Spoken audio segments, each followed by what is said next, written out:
ನೀಗಸ್ ನೆಲನೆ ಅಪಿದುವ ಪೆನಲಿಯದೆ ಮತಕೇಗೆನೆ ಅಯ್ಯೇ ಬಾಲೆ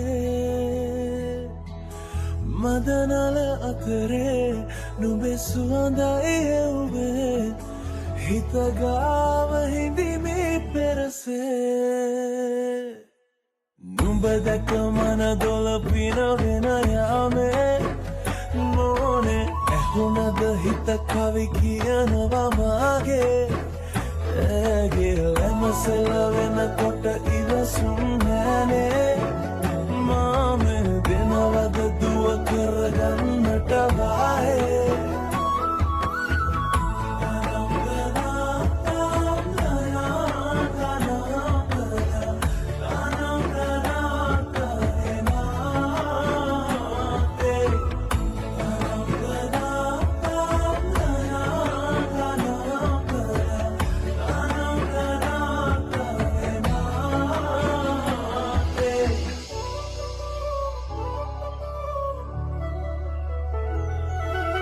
රබන් පදේ හඬරැව් දෙනාලුත් කාලෙ මංගල්ලට ඇයනවා හද ඉපිලියනවා රැට රැට හීනගෙන හැබැහින් ඇතුටුවදාට එරබදුමල් හිත ඇතුලේ පිපුණා මදුරස ආදරේ මම පතමී විරියේ විග්‍රේමි ජීවිතේ නුඹ සමගින් නිබඳේ හි සරදින ඇනෙත ළඟරන්දා පෙම් රසෙනගේ නුඹ දැක මනදොල පිනවෙන යාමේ මෝනේ ඇහුනද හිත කවි කියනවා මාගේ ඇගේ ලැමසෙලවෙන කොට ඉවසුම් නැනේ මාමේ වෙනවද දුව කරගන්නට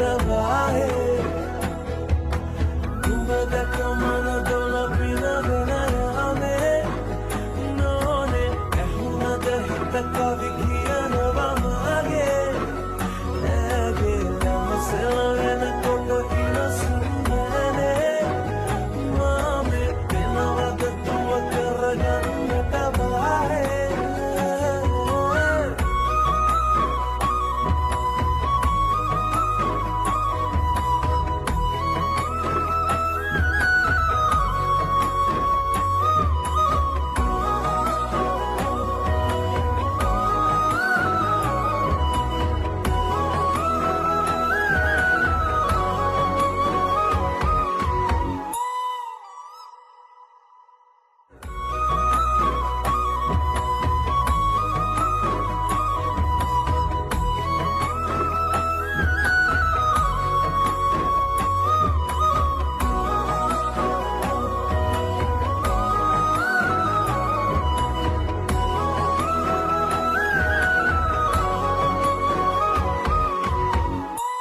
සුබ උදෑසනක් වේවා මේ අප්‍රේල් මාසේ 13 වෙනිදා. ඉතින් වෙනදාට වඩා නැවුම් ප්‍රබෝධමත් උදෑසනක් ඕනි වුණ නිසාම මම අපේ ගෙදර තියෙන ජනෙල් දොරවල් සියල්ලම ඇරලා එළියේ තියෙන පිරිසිදු වාතය ඇතුළට ගත්තේම සුන්දර නැවුම් බවක් හිතට දැනෙන්න ඕනි නිසාමයි. වෙනදාට තිබුණු ඒ සුන්දර හැඟීම් දැනීම් වර්තමානයේ වෙන විට අඩු වෙලා තිබුණත් ඒ හැඟීම ඒ විදිහටම දැනෙන්න ඕන නිසාම උදේම අවදි වෙලා ජනෙල් දොරවල් ඇරලා ඊගාඩු මම සූදානම් වුණේ ගෙදර ඇස්පස් කරලා අතු ගාලා දාන්න. ඉතින් අද දවසේ කාටත් කියන්න දන්නවා අද පරිණාවෘද්ධ දවස කියන්නේ. ඉතින් පරිණාවෘද්ධ කියලා විශේෂයක් නොවුනත් එදා දවස මට විශේෂ දවසක් කරගන්න ඕන උන නිසාම මම ගේ දොර අතු ගාලා ගේ ඇස්පස් කරලා ඊගාඩු සූදානම් වුණේ පරිණාවෘද්ධ දවසට තිබුණ ඒ චාරිත්‍රය ඉෂ්ට කරන්නේ තමයි පරිණාවෘද්ධ සඳහා ස්නානය තිබුණේ අප්‍රේල් මාසේ 13 වෙනිදා. ඉතින් එදා මම වතුර ටිකක් ඇඟේ දාගත්තත් මට මතක් වුණේම අපේ අම්මලාගේ කාලේ තිබුණ අලුත් අවුරුද්ද දැන් අපිට තිබ්බ අලුත් අවුරුද්දට වඩා දැන් තියෙන අලුත් අවුරුද්ද වෙනස් කියලා. ඉතින් අම්මලාගේ කාලේ තිබුණ දේවල් අපිට කියද්දී අපේ කාලේ මොනවද අපි අවුරුද්ද කියලා කරන්නේ කියන එක හිතවලට දැනුණත් වර්තමානයේ වෙනකොට දැන් ළමයින් දිහා බලනකොට එයාලා සමරන අවුරුද්දට වඩා අපි සුන්දර අවුරුද්දක් අතීතයේ සැමරුවා කියන්න මට කියන්නත් පුළුවන්. ඉතින් මේ රාජකාරිය අතරතුර මගේ ප්‍රධාන රාජකාරිය උනේ ගේ අස්පස් කරන එක කිව්වනේ මම. ඉතින් ගේ අස්පස් කරලා ඉවරලා මම නානකාමරයට ගියේ පරණ අවුරුද්දේ සිද්ධ කරන්නේ අපූර්ව චාරිත්‍ර ඉෂ්ට කරන්න. ඉතින් නානකාමරයෙන් එළියට ආපු මම ඊගාවට මම පුරුදු වෙලා හිටියා හොඳ පුරුද්දක්. ඒ තමයි හෙට දවසට අද දවසේ සූදානම් වෙන එක. ඒක හෙට දවස අවිනිශ්චිත වෙන්න පුළුවන්. ඒත් හෙට දවසට තියෙන පුංචි බලාපොරොත්තුවක් විදිහට මම සූදානම් කරගන්නවා හෙට දවසේදී සිද්ධ කරන්න තියෙන දේවල් අද දවසේ ඇතුළත. ඉතින් මම ඊයේ දවසේදී පන්සලට ගියා දහවල් දානේ දීලා එන්න. අම්මා තාත්තා මමයි අක්කයි ඔක්කොලාම ගිය වෙලාවේ එනකොට ලස්සනට පිපිලා තිබුණ මල්ලතු කීපයක් මම කඩාගෙන ගෙදර ඇවිත් වතුර භාජනයකට දාලා තිබුණේම අද දවසට ප්‍රයෝජනෙට ගන්න. ඉතින් මගේ මල් වාස්සකේ තිබුණු මල් ටික අයින් කරලා පරණ මල් ටික ඉවත් කරලා මම අලුත් මල් ටිකක් දාලා මගේ පුංචි කෑම කාමරේ මගේ පුංචි කෑම මේසේ ලස්සන හැඩ කරගන්න තමයි මට උවමනා කරේ. ඉතින් මේ වෙලාවට මට හිතුණා ලස්සන මලකට උනත් ලස්සන කොලයකට උනත් පුළුවන් අපේ ජීවිතේ හරි අපූර්වවට වෙනස් කරන්න කියලා. ඉතින් ඒත් එක්කම මගේ මේ මේසෙවල තිබුණ මැටි භාජනයේ වතුර ටිකක් අඩු වෙලා තිබුණ නිසා මම ඒකට සම්පූර්ණ කරන්නත් හිතාගෙනම වතුර ටික ගෙනත් හරි අපූර්වට ඒකට එකතු කරේ මගේ ජීවිතේට හොඳ දේවල් තව තවත් එකතු කරගන්න සමානව. ඉතින් ඒත් එක්කම මේකට වතුර ටික දාලා ඊගාවට රාජකාරිය උනේ මගේ උදෑසන ආහාරය ගන්න. මොකද ඒ වෙන විටත් 9:10ට පමණ ඇති. ඉතින් මට ගොඩ බඩගින්නකින් තමයි හිටියේ. උදේ ආහාරය අරගෙන මේ මම දාපු මැටි භාජනයෙන් සීතල වතුර වීදුරුවකුත් අරගෙනම ඒකෙන් බීවේ හිත සතුටු වෙලාවක හිත නිවෙන්නට තවත් වතුර පුදක් වැටෙන එක සුන්දරයි කියලා හිතුන නිසා. ඉතින් මේ වෙලාවේ මම ඒ රාජකාරීත් කරගෙනම මම ඔයාලට කිව්වා මම හෙට දවසට අද දවසේ සූදානම් වීමක් කරගන්නවා කියලා. ඉතින් ඒ වගේම මම ඊයේ දවසේදී අම්මා අක්කා එකතු වෙලා හදපු ඒ රස කැවිලි ටික මල්ලකට දාලා එහෙම නැත්නම් කඩදාසි කොළවල ඔතා ගත්තේම අද දවසේදී අපේ ආදරණීයන් අපේ අමුත්තන් බලන්න යන්න. ඉතින් ඒ ගමනට යන්න එකතු වුණේ මමත් අක්කත් අක්කගේ චුට් පැටව දෙන්නත් අම්මත් තාත්තත් අපි ඔක්කොලාම එකතු වුණේ අම්මගේ මහගෙදර යන්න. අම්මගේ මහගෙදරින් තමයි අපි අමුත්තන්ගේ ගෙවල් වල යන්න ආරම්භය සටහන් කරගන්නේ. ඉතින් ඔන්න ඒ විදිහට ගෙට ඇතුළු අපි අපේ අම්මගේ මහගෙදරින් ඉන්න අයට තෑගි භෝග දීලා රස කැවිලි දීලා ඊගාට පිටatuනේ අම්මගේ සහෝදර සහෝදරියන් දැක බලා ගන්න. ඉතින් මේ ගෙවල් වලට ගිහින් ආපහු ගෙදර එනකොට අලුත් අවුරුද්ද ලබන්නට සුබ දේවල් අහන්න උවමනා උනන් මට අහන්න ලැබුණු කනගාටුම කාරණේ තමයි අප දහම් පාසලේ උගන්වමින් සිටි එක්තරා ගුරුවරියෙක් අභාවයට පත් වෙලා කියලා. ඉතින් මේ ගමන යන්න සූදානම් වෙන්න වුණා. මට මේ මොහොතේදී මම හිතුවේවත් නැති විදිහට මගේ දවසේ ප්ලෑන් එක වෙනස් කරගන්න සිද්ධ වුණේම ඒ අපේ ගුරු පියාණන්ගේ අවසාන ගෞරවය දැක්වීමට යාමනි සිද්ධ වුණ නිසා. ඔන්න ඔය විදිහට ටට්ටක් ගාලා මම ලෑස්ති උනේ හිතේ මොකද්ද අඩුපාඩුවක් තියාගෙන. ඉතින් අපි මේ විදිහට අද අවුරුද්ද සමරුවන් සමහර ගෙවල් වල ඒ අවුරුද්ද සමරන්නේ නැහැ නේද කියන හැඟීමම මගේ හිතේ ලොකුවටම දැනුණා. මොකද අපි ආදරය කරන ගොඩක් අය මේ වෙනකොට ගිය අවුරුද්දේ හිටියට මේ අවුරුද්ද වෙනකොට නැති වෙලා කියන හැඟීම මේ මොහොතේදී මට දැනුනේ මේ ගුරුවරයාගේ අභාවයත් එක්ක වෙන්නේ නැති කියලා මට හිතෙනවා. ඉතින් කොහොම හරි ඒද වැඩ කටයුතු ඉවර වෙන්න ඔන්න මෙන්න තියෙන්දී ලොකු වර්ෂාපතනයක් ඇදහැළුනේම මේ සියල්ලගේම දුක හේරිලා යන්න වෙන්නේ නැති කියලා මට හිතුණා.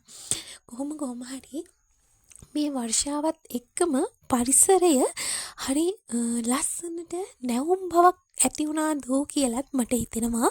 මොකද ඒ වගේ දේවල් දැන් හරි අඩුයිනේ. කියන්නේ අවුරුද්දට වෙනදාට තිබුණ මේ ශබ්දය කියන්නේ රතිඤ්ඤා, ඊට පස්සේ රපාන්, ඊට පස්සේ පොඩි අයගේ පොඩි පොඩි ශබ්දයන් අද නැති වෙලා නිහඬ භාවයක් මේ පරිසරයට එකතු වෙලා තියෙන්නේ. මන්ද කියනවත් මම නම් හිතා ගන්න බැරුව තමයි ඉන්නේ. වෙනදාට අවුරුද්දක් කියනකොට කොච්චරනම් අවටින් ශබ්ද ඇහෙනවද? එක එක වයවර්ණ ඇඳුම් පැළඳුම් බැඳගත්තු මිනිස්සු එහෙම යත හිරනවද? ඒ වගේම තමා පුංචි පැටව කොච්චරනම් ක්‍රීඩාවල යෙදෙනවද? ඒ කිසිම දෙයක් අද වෙනකොට දැක ගන්න නැත්තේ ඇයි කියන්න මම තාමත් හිතන ගමන් ඉන්නේ.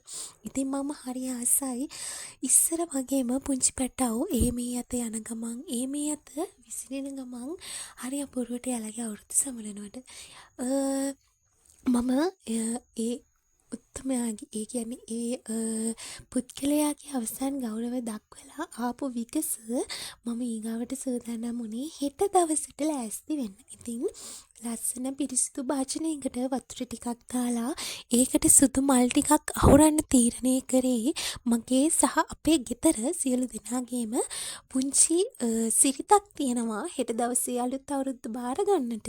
අද දවසේදී මල් වලට සුදු මල් අරගෙන පිරිසිදු භාජනයකට වතුර දාලා ඒකට මල් දාලා දොරකඩ දෙපසින් තියෙන එක තමයි අපේ ඒ පුංචි රාජකාරිය උනේ. ඉතින් මලින් මල එකින් එක උඩු අතට පෙරලී තිබුණ මල් ටික හරි අතට පෙරලලා ඊගාවට මට ඕනේ උනේ ඒ ටික හරි අපූර්වට මගේ දොරකඩින් තියාගන්න. මේ තියලා ඊට පස්සේ අපේ දවසේ අවසානය ඒ කියන්නේ 13 වෙනිදා අවසානය සහ 14 වෙනිදා පටන් ගැම්ම මට ඕනේ උනේ එකම විදිහකට පටන් ගන්න. ඉතින් මේ විදිහට මම මල් ටික තියලා ඊට දවසට සූදානම් කරලා රාත්‍රී කාලයේදී අපි සියලු දෙනාම එකතු වෙලා කලින් තිබුණ අවුරුද්ද හිතට ගන්නත් එක්කම මේ අවුරුද්දේ මේ දවස් අපි මේ විදිහට ඉවර කරා. එහෙනම් හෙට ලබන්නා වූ සිංහල හින්දු අලුත් අවුරුද්ද ඔබ සැමට සාමය සතුට පිරි සුබ නව වසරක් වේවායි ප්‍රාර්ථනාව සමගින් මම නිහඬ වෙනවා. එහෙනම් මම ඉන්නවා. මාව අහන් හිටියටයි බලන් හිටියටයි ඔයාලට ගොඩක් ස්තුතියි.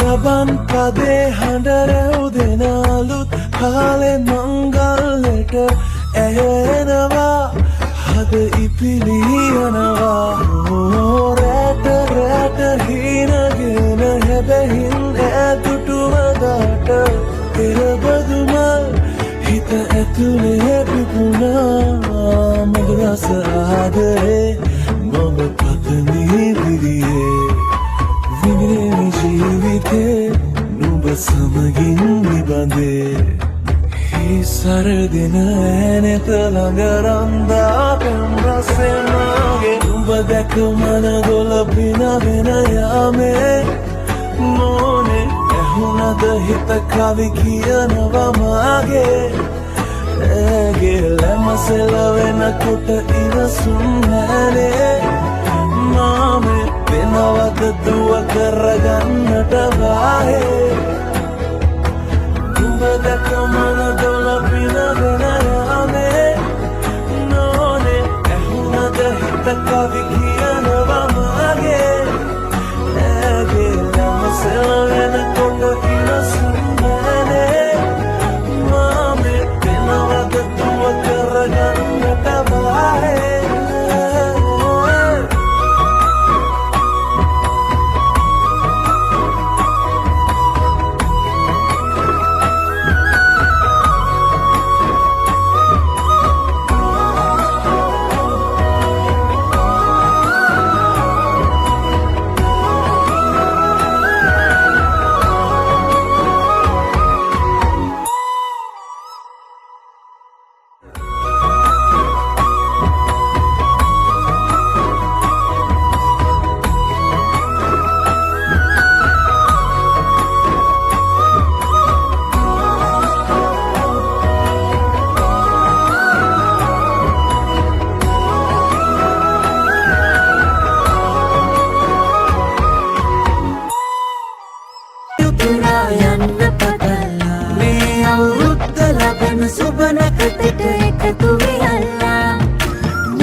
තුට්ටු දෙකක් ඇත උන්ට බබක්කට දෙන්ට දෙයක් නැත පෙට්ටක මක්කුඩ තුට්ටු දෙකක් ඇත උන්චිලි වාරම් මෙහෙත්ති ගම්මැද අස්සේ සිරිය සිරිය ඇදේ ගැටව් පිම් රඟ මැත්තේ සුබ නැකතට ලිප ගිනි මැලවීමෙන් පස්සේ ගනු දෙනු නැකතට විතරයි හිත මුල තැන දෙන්නේ මේ අවුරුද්දේ අපිට සුබයි අතමිට හිත පිරෙයි ඔබට අපට හැමෝටම මේ අවුරුදු ජයයි මේ අවුරුද්ද ලබන සුබ නැකතට එකතු වෙලා මුළු රටටම කිරි උතුරා යන්න පතලා මේ අවුරුද්ද ලබන සුබ නැකතට එකතු වෙලා මුළු රටටම කිරි උතුරා යන්න පතලා මේ අවුරුද්ද ලබන සුබ නැකතට එකතු වෙලා මුළු රටටම කිරි උතුරා යන්න පතලා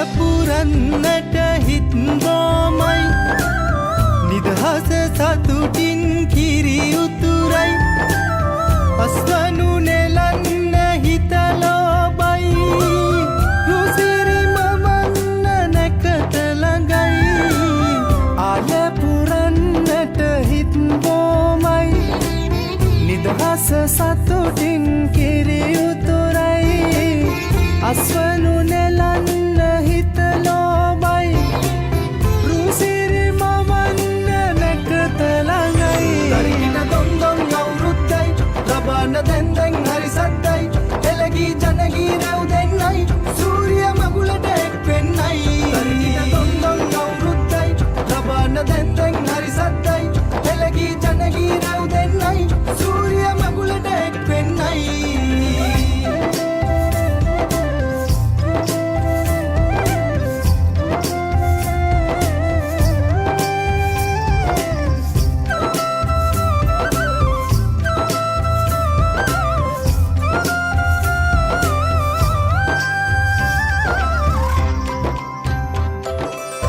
සාරස පිරියස් වෙන්නට සාක්කි දෙන්නයි රටවට රට මැද හැමතැන කිරි උතුරන්නයි පිරිත් පැනින් උතුරු සුළඟ ලොවට හමන්නයි නව අවුරුදු සිරිත් විරිත් ජය ගැන්නන්නයි දොන්ද බබක්කට දෙන්න දෙයක් නැත පෙට්ට ගමක් උඩ තුට්ටු දෙකක් ඇත තුට්ටු දෙකක් ඇත